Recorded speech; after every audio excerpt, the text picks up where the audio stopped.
sais que vous m'avez attendu pendant longtemps pour faire une nouvelle vidéo et je vous ai quand même fait patienter et aujourd'hui quand même vous ne serez pas déçus. Donc je vous ai fait attendre pour le calcul de cette limite x ln de 1 plus 1 sur x carré est égal à quoi? Donc déjà aujourd'hui je vais vous dire en fait que c'est calculer ce genre de limite, c'est très facile. Il suffit de pouvoir se référer en fait à la limite de référence ici, c'est-à-dire la limite de ln de 1 plus x sur x lorsque x tend vers 0. Voilà, donc quel est le coup d'œil en fait à avoir pour réussir à calculer très facilement ce genre de limite que je viens de vous présenter?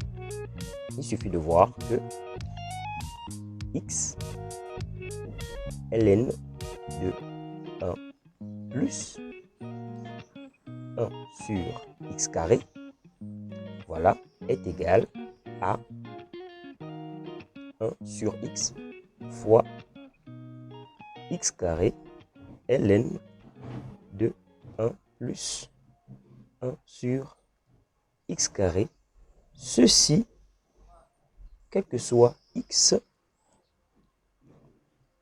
appartenant à 0 plus l'infini, ou encore simplement x strictement supérieur à 0. Et donc là, nous allons voir que c'est égal à 1 sur x fois la ln de 1 plus 1 sur x carré, le tout sur 1 sur x carré. Et donc là, vous voyez clairement qu'il nous suffira juste de pouvoir calculer les limites de chacun et puis faire le produit des limites et c'est terminé. Donc ici, nous allons donc poser, donc on pose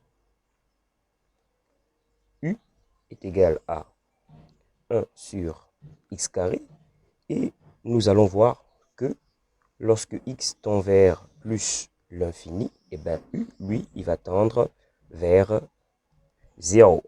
Ce qui ramène à dire que la limite de x carré ln de 1 plus 1 sur x carré, sa limite, lorsque x tend vers plus l'infini, ceci est égal à la limite de la ln de 1 plus u, le tout sur u, lorsque u tend vers 0. Voilà.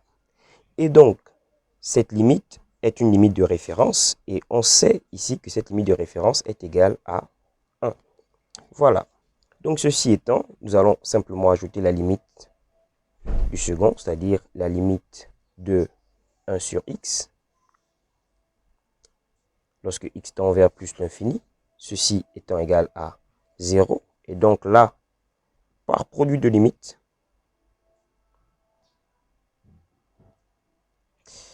voilà, nous sommes en train de sortir le train d'atterrissage. Nous concluons que la limite de x, ln de 1 plus 1 sur x carré, finalement, lorsque x tend vers plus l'infini, est égal à 0 fois 1 est égal à 0. Voilà. Donc, c'est ce qu'il fallait savoir pour calculer ce genre de limite. Voilà, vous voyez maintenant que calculer ceci, c'est très facile. Il suffit juste d'avoir eu le coup d'œil de départ et puis le tour est joué. Donc, je vous remercie d'avoir suivi cette vidéo. Je vous invite à vous abonner et à laisser un like pour nos prochaines vidéos. Merci, à plus.